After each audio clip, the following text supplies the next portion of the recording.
बंधु मिलन बहु पूर्वर होती विशेष भाव में 1995 मसीह प्रत्येक वर्ष नववर्ष उपलक्षे ये बंधु मिलन करे। तो सौभाग्यर कथा आज डबल इंजिन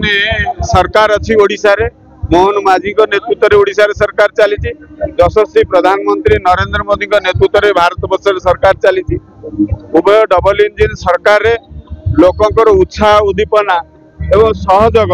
बहुमात्रा रे बढ़ी निश्चित रूपे खुशीर विषय। आज बंधु मिलन भारतीय जनता पार्टी भुवनेश्वर सांगठनिक जिला पक्षर आयोजित कर दल मत निर्विशेष समस्त को आम आमंत्रित करुचु। एथिरे दलर पुराणा बहु पुराणा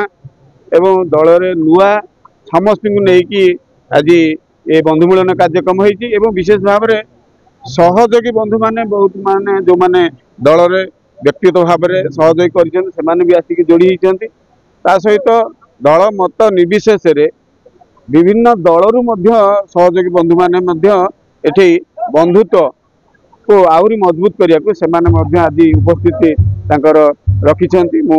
कृतज्ञ धन्यवाद देवी यही उपस्थिति कि समस्त को धन्यवाद देवी। यही अवसर में समस्त को शुभेच्छा अभिनंदन जनाऊँ। महाप्रभु समस्त को आशीर्वाद दिंतु समस्त उत्तरोत्तर उन्नति हो समस्त एमती बंधुत्व भाईचारा आगू को बढ़ंतु समाजर मंगल हो यही उद्देश्य बंधु मिलन कार्यक्रम अच्छे। एठी जगन्नाथ प्रधान भुवनेश्वर सबुठ पुराणा कार्यकर्ता एक समझ जानते तेणु मु सबु बेले हस खुशी रे विश्वास रखे बंधुत्व रे विश्वास रखे संपर्क रे विश्वास रखे से कौन प्रकार से भाया वातावरण ना आम समस्ते दल मत निर्विशेष समस्ते तेरे एभली किसी गुरुत्वपूर्ण खबर देखा चाहती आम चैनल को लाइक सब्सक्राइब और शेयर करूँ।